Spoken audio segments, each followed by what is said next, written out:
Hello, Pardreamin. Thank you for joining us today.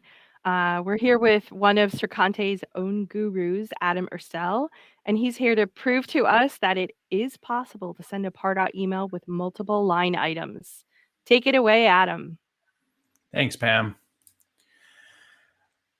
All right, so as Pam said, I'm Adam Urstel. I work with Circante. I get to build some really cool things. You might have seen some of them on our Circante Labs page. If you haven't, check them out. Yeah, so let's dive right in. So what I'm hoping to do today is help people of different technical depths come away with something of use, right? So I'm going to have recipes that'll be helpful for business users, a little bit of the marketing folks. Going to have some pseudocode and some APIs that'll help you guys be able to have these discussions with your developers. And at the end, I'm going to actually have real code on the screen, and we'll go through a little bit of that. At the bottom of every slide, I've got a link to a GitHub repo. It's also in chat. You can go there, take a look at the sample that I'll be going through. You can tear it apart, do whatever you want. So when we're talking about multiple line items, what do we mean, right? So basically, it's just you got one email that's going to show more than one thing, right? So, well, more than one thing, what do you mean? So it could be multiple products coming from a recommendations engine, or maybe renewal information, right? Could be 4 or 5 blog posts that you want people to read, right? It's very similar to our sponsor Feed Otter, right? 4 or 5 blog posts, multiple line items. You can have what we're going to be going through today, multiple real estate listings, right? So post in chat if you have other ideas of multiple line items or some things that you've tried to put together in a Pardot email in the past. So today, what are we looking to actually put together, right? So we're going to have a single prospect email with a bunch of real estate listings, right? So it's going to be a simple template. We're going to not know how many real estate listings are going to be known when we're creating the template. And each prospect might get a different set of listings based on their interests. All right, so it's cool that we want to build that, but how are we going to get there, right? So I'm going to go through the process that I tend to go with our clients when we're looking to put something like this together, right? And the first thing you really need to do is figure out what is it that you're looking to build, right? So there's a few questions here that we'll go through, right? So where is this email template going to actually live, right? Where's the HTML going to live? And really you have 2 options, right? It can be inside Pardot with a Pardot email template, or it can be outside of Pardot, and there's benefits to both approaches, right? When it's inside Pardot, and that's my favorite, to be honest, marketing can make tweaks to the template without engaging a developer, right? You have your Pardot email reporting capabilities, but you need to kind of drive Pardot in a slightly different way. If it's outside of Pardot, right, you really have the power of whatever you're using to build the email, right? So that could be a templating engine in various developer languages. You know, the capabilities are just almost limitless there. Now, is the email going to be different between prospects, right? So if it is going to be different, then you really need to figure out or build the HTML differently for each prospect. Or if you're using that Pardot email template, you're going to really need to leverage custom fields. And I'll get into that in a moment. Now, if everyone's going to see the same list of things, right? So blog post is a great example, right? You can figure out that HTML or the email content, and then you can just send it to a list of prospects, right? Or you can still do it with, you know, the way that you do right now with a list send, right? Another thing to consider when you're looking to put something like this together is how many prospects are we emailing, right? What's the scale? And while 5,000 isn't really a hard number, it's one that we tend to use, right? So if you're sending it to less than 5,000, well, then the thing that you're putting together right? How you're using the Pardot API, it can be a lot more forgiving in the approach. If you are starting to send a higher limit, then you really need to be careful of the Pardot API limits per day, and various other things. Now, can that prospect get more than one email in a single send? Right. So if not, you can use one-to-one emails, or you could use your list sends. It's pretty straightforward. But if a prospect could get more than one email, right? Maybe, I don't know, as a bad example, a single person is working with two real estate agents, right? And they're going to get their property listings from each agent, maybe with different preferences, or, they told the real estate agent different things, right? So if you're going to get more than one email in one of these batch sends, then again, you can still use your one-to-one emails for low volume. And this is all driven through the API. And if you're looking to do list sends, then you need to think about how you're going to organize these list sends, right? So you can have a new static list for everybody's first email. Then you can have a second static list for all the people who are getting a second email, and so forth. So how do we get there?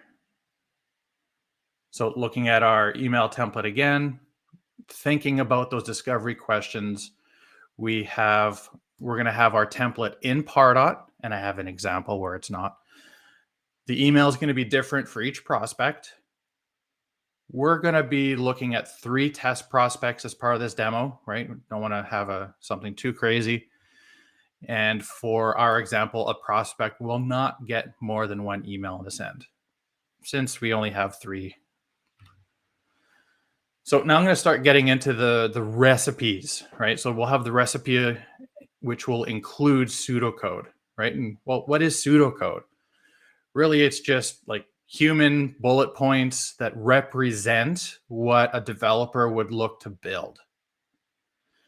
With this first example, everyone's going to get the same email, and it's going to be an external template, right? FeedOtter likely does something very similar to this approach. So what we would do is we would load the original email template that might have placeholders in it. We're going to go grab those line items, right? Blog posts, property listings, I don't know, product recommendations. Then what we do, basically, we smush them together, right? So that we have a final HTML product. Then what we do is we use the API to log into Salesforce, and we use the API to send a list email. So it's pretty simple here. Going to the next level, it's very similar. We're still working with that external template, but now we want everybody to receive an individual, a personalized email with their own line items. So kind of similar to before, we first need to get a list of the people who need to get an email, right? Who are all the recipients? Then I can go grab that original email template with the placeholders. I'll log into Salesforce. Then for each email or each recipient, I'm going to go get their specific line items, right? Their property listings, their product recommendations, whatever it is. I'll combine their items with the email template, smush it together so that we have the final result. And then I can use the Pardot API to send that one-to-one email.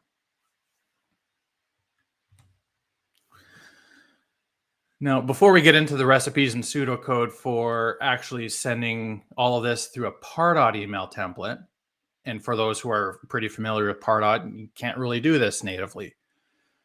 Well, when we're using the API, we can do it, but we really need to cheat, right? And what we're going to do is we're going to flatten those multiple line items into a whole bunch of prospect custom fields. Right. So when we're thinking about the line item and all the attributes, right, maybe there's a name, a description, a web page URL, and an image URL. Right. So if you have those 4 or 5 fields for each line item, then you have to start thinking about, okay, well, in my email template, how many line items will be the maximum that I'll show in the email template? Right. You don't want to ask your database guys how many is possible, because they'll come up with a ridiculous number like 200 or 300. and you're not going to send an email with 200 or 300 property listings. You probably highlight 5 or 6 with a link saying click here to see all of them. Right, so when you got your 5 or 6, let's pick one of those so that we can do some easy math. You got 6 line items, you got 5 fields. That's about 30 custom fields you'd be adding to support this email template. So that's good for the custom fields. Let's talk about the actual email template itself, right? So in Pardot, your HTML would need to be written and designed, assuming that max number of items already there. Then you could use your HTML to put the values coming in from the prospect record. And you would use HTML conditional statements around each block, right? So basically what we're saying here on screen is if there is a 5th listing in the custom fields, then I want to render the HTML block for that entire listing, right? And then you'd have your div tags or your table tags with all of your headings and images and all that fun stuff.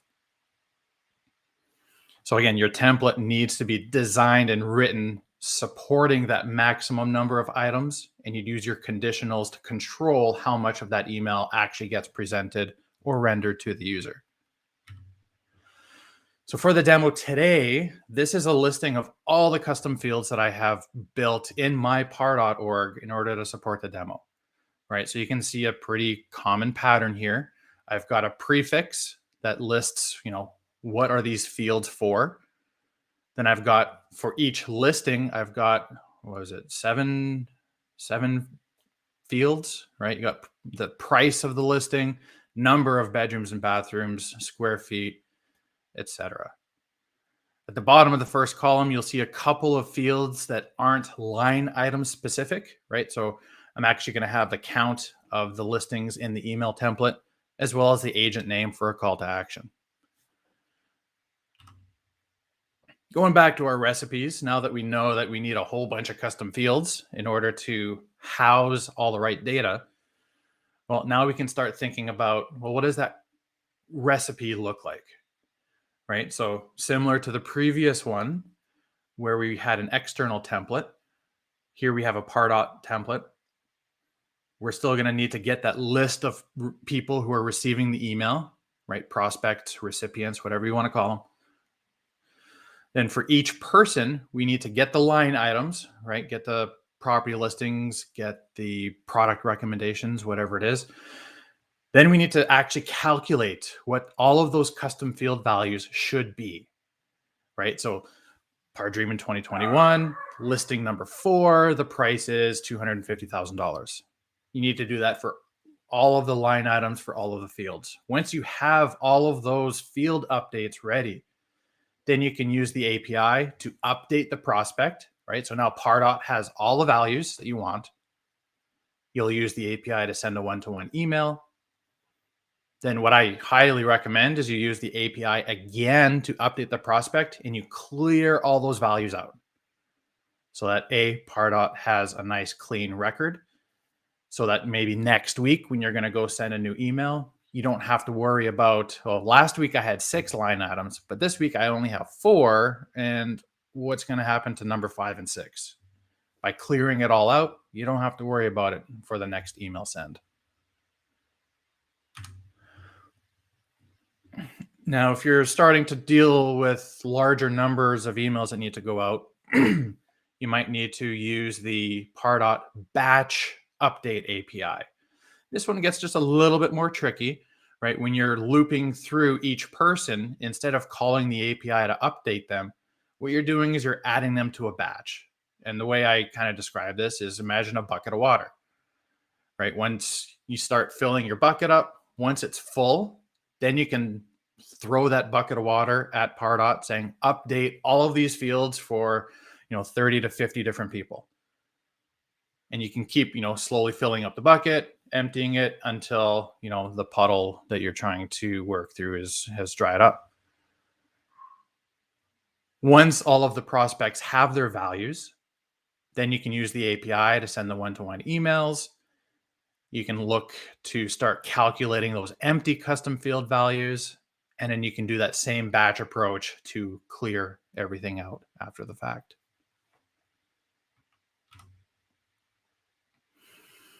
Now, if we're starting to look at using list sends, right, instead of doing the one-to-one emails, you'd still go through the batch approach to set all the field values. You might want to add someone to a brand new static list if you don't have one chosen already. And then once all those prospects on that list have the right values calculated and updated, single API request to send that list email. Now, what's important here is you actually have to wait for Pardot to send that email before you clear everything out, right? And it could take 10 minutes, it could take half an hour, depending on how quick and how nimble Pardot is feeling that day. You really want to make sure that email gets actually sent and delivered before you clear those values.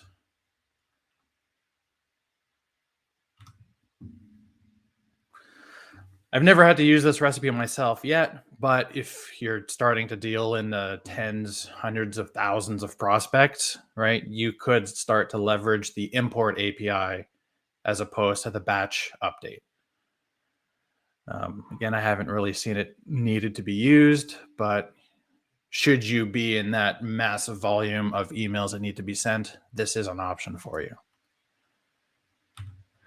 All right. So with all of those recipes and patterns, it's great to know them, but we need to build it, right? We need to figure out how it's actually going to be done. So because this isn't native, this is something that needs to be put together. Whatever you're looking to put together, it needs to live somewhere, right? So you could use an integration platform as a service, right? We've had a couple of sessions on that in Pardot earlier. I think it was yesterday. But you can use platforms like Tray.io, MuleSoft, Jitterbit, whatever platform you are familiar with today. Take a look and see what you might be able to leverage. But odds are you're not going to be able to leverage one of these platforms, and you're going to have to actually build some code, right? Now, I can't stress this enough. Whatever you're looking to build, it doesn't matter what kind of language or where it lives, right? It's whatever your team or your developers or whoever, it's whatever they can actually build and support. It can be a Python script on a laptop, right? That's what I'll be showing you later today.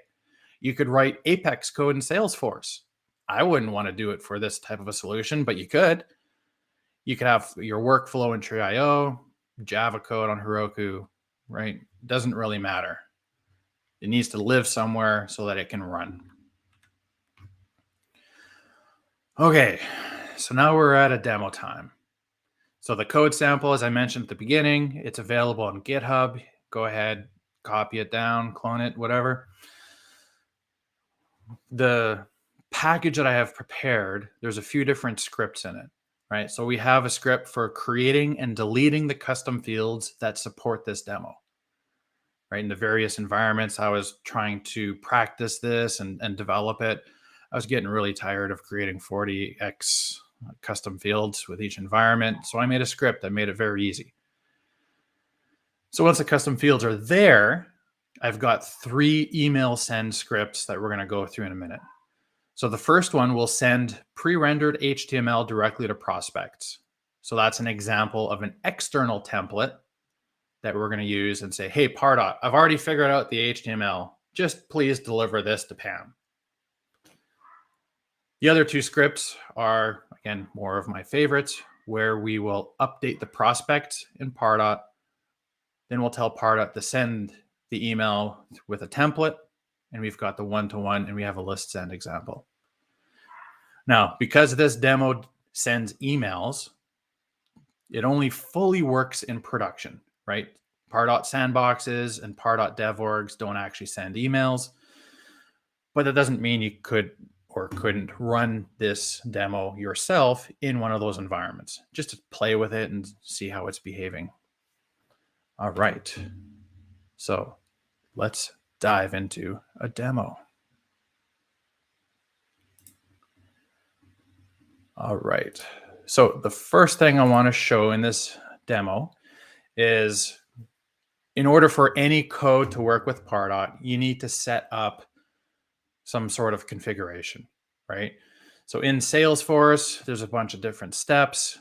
We have all these steps in a README with some blog posts, but it's really important that you get your Salesforce username, password. In this example, we have the security token and a few other things, right? So once you've set up Salesforce so that code can work with the API, you fill this section in. On the Pardot part of the configuration, really what we need is the business unit ID. If your org does not support the allow multiple prospects with the same email address, you would need to change your API version from 4 to a 3. And what we would need to do is copy, or we would need to create a Pardot email template. And I've got the HTML right here. So you can go in there, you can copy the HTML.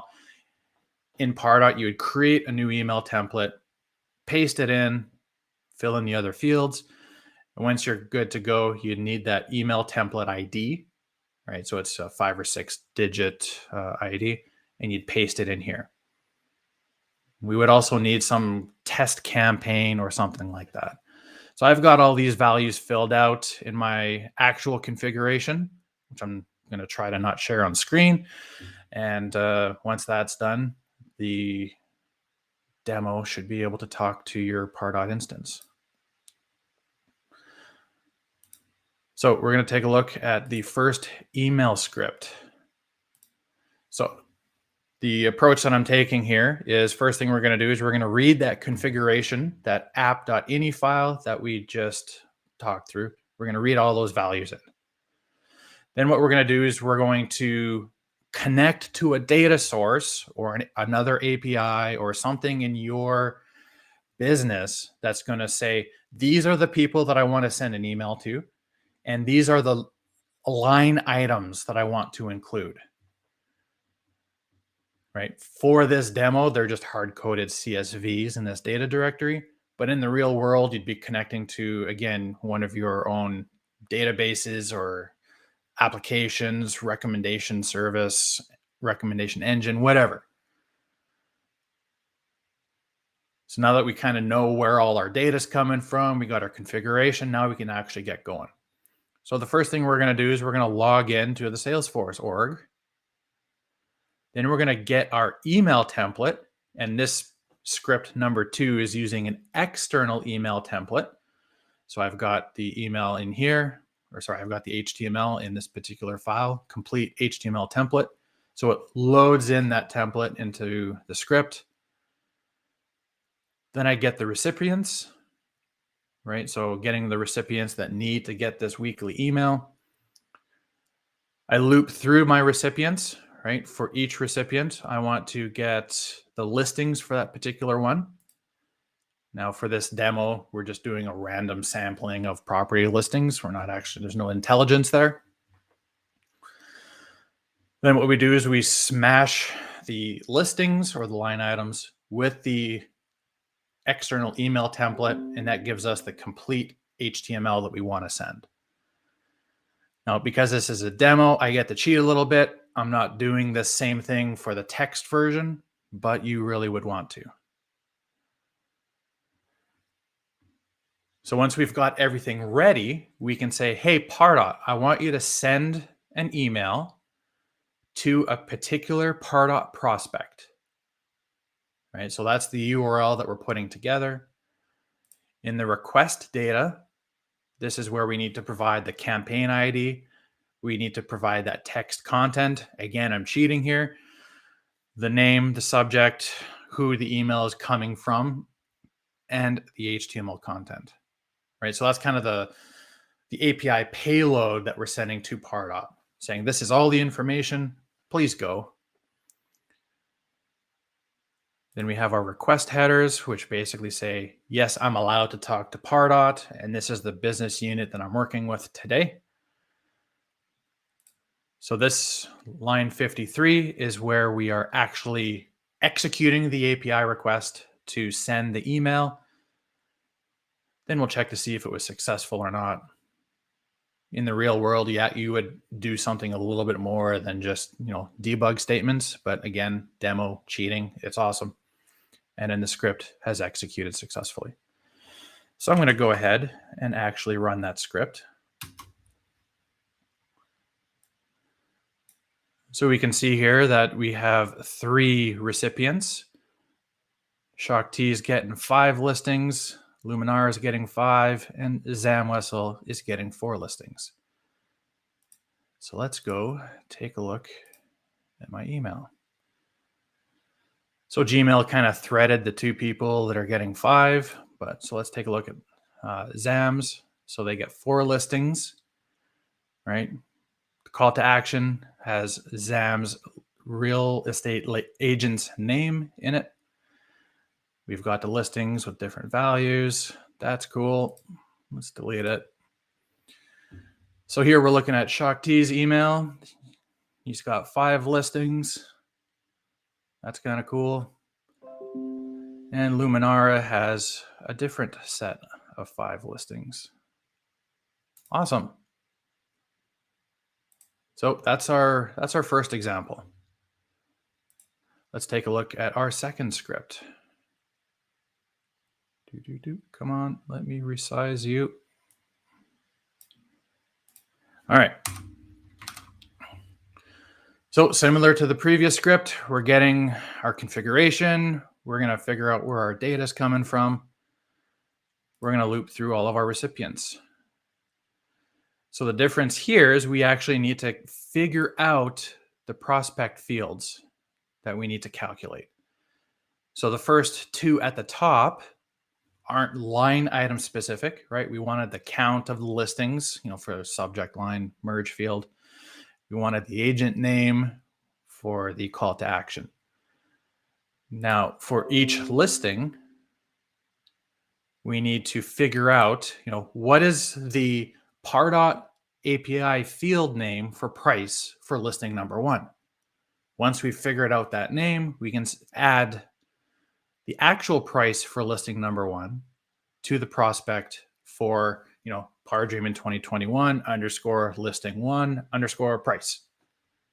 And we repeat that calculation for each of the fields for each line item.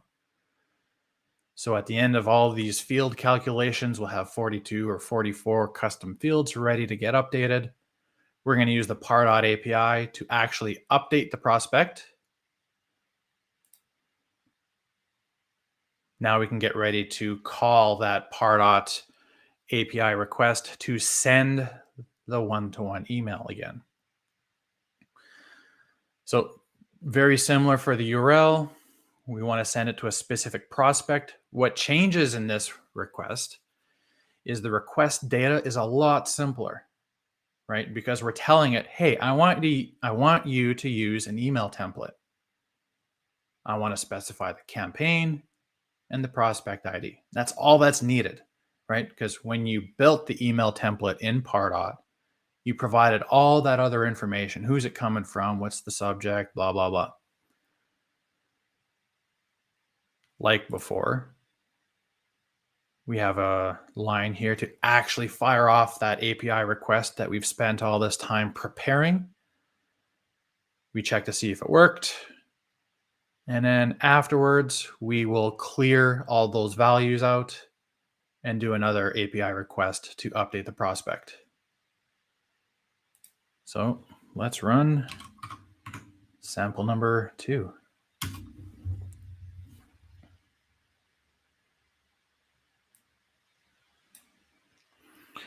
All right, Shakti is getting 5, Luminar is getting 6, and Zamwessel is getting 3. Let's check our email. All right, Shakti's got 5. I've looked at these so many times with my practice runs, and here I can't even remember if these were in this previous email or not. But, one thing to note with this particular one, because we're doing a random number to pick listings, right? We just happen to get the same random number twice. So that's why we're seeing the same one here. In a real world, hopefully you wouldn't see the same property listing twice, but again, the joys of cheating in a demo.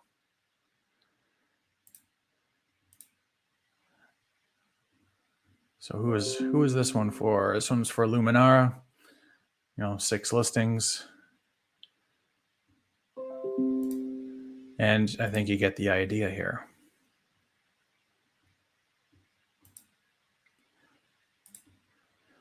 So our third code sample, which I'm not going to run because it is asking Pardot to do a list email.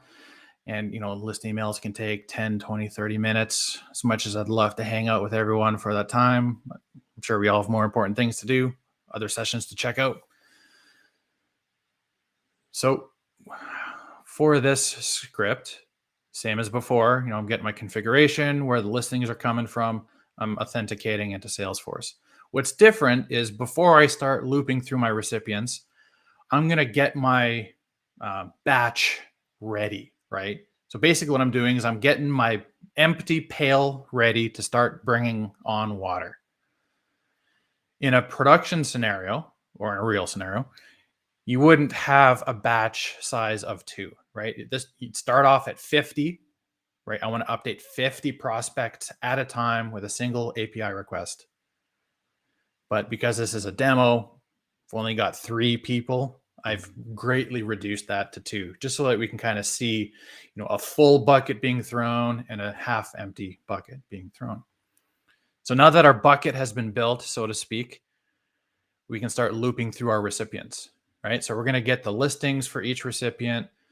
We're going to prepare all of those prospect fields, right? The 44 custom fields, that's all being handled in this function that's buried, right? Then we're going to append that prospect into the bucket, right? So we're taking that cup of water, we're pouring it in. Then as we're looping through all of our prospects, we're going to say, hey, is the bucket full? If it is, let's throw it at Pardot. Let's empty the bucket and let's keep going, right? So this could work for hundreds, thousands of prospects. Once we're done processing all of our recipients, we might have a partially full bucket, right? So what we can do is say, once we're done, we're going to check our bucket. If there's any water left in it, let's throw it at Pardot again. So now we're done updating all of the prospects. Now we can send our email. So we've got our URL being prepared here.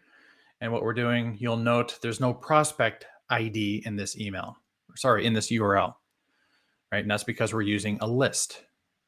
In the payload, just like before, we're saying we want to use this campaign. We want to use this email template. And here are the list IDs that I want to include in my list send. Now, if you check the Pardot developer documentation, there's also another argument for suppression lists if you want to get fancy. So now that our request is ready for Pardot, we're going to fire it off saying, okay, Pardot, send this email using this campaign to these people. We'll check to see if the API request was successful. And I've got a bunch of stuff here in the script for if you're playing with it yourself, you can, basically it's going to force you to wait or ask you to wait before it goes and does the field cleanup. And we take a similar approach with the batches. We don't have to do as much calculations because we've actually kept track of each bucket that was filled up. And we can just loop through all of the batches, which are each individual bucket. Then we can loop through each prospect, clear the custom fields, and then we can update the batch. So I'm not going to run this script again so that we don't have to hang out too long together. So what does that look like in Pardot? Right, so Luminara's got a couple of emails sent. So what I'm going to do is I'm going to refresh this Pardot prospect view. And we can see that we sent 5 listings. So because this email was sent, this was the one that was sent with the external template, right? So when I gave the subject line to Pardot, it actually had the value. Whereas this last email was sent using the Pardot email template. And for some reason, Pardot doesn't actually want to fill in that placeholder, but that's okay. So I think that wraps up the code demo. So let's get back to here.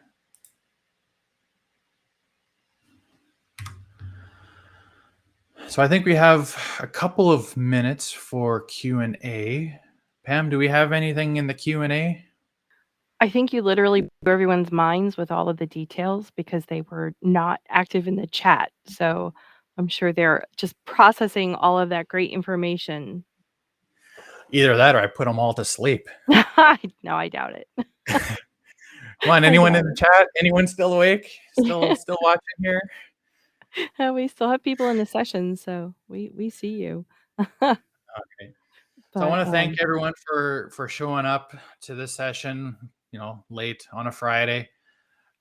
You can reach me on LinkedIn or on Twitter.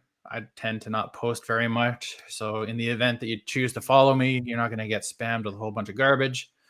If you don't like social media, just send me an email and we can chat about this or any other questions you might have. excellent. Thanks so much, Adam.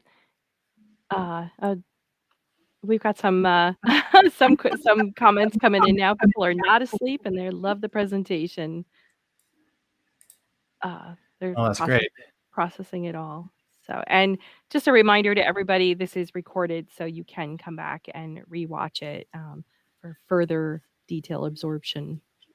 Yep, recorded. The code is available for you. You can dive into some of the functions that I didn't show on screen, right? If you're really curious and you want to see how we logged in or you want to see a bunch of things, it's all in there. Awesome. Thank you so much, Adam, and to everybody that attended the session. And of course, thank you to our sponsors that have made this event so fantastic. Okay, thanks everybody. Bye.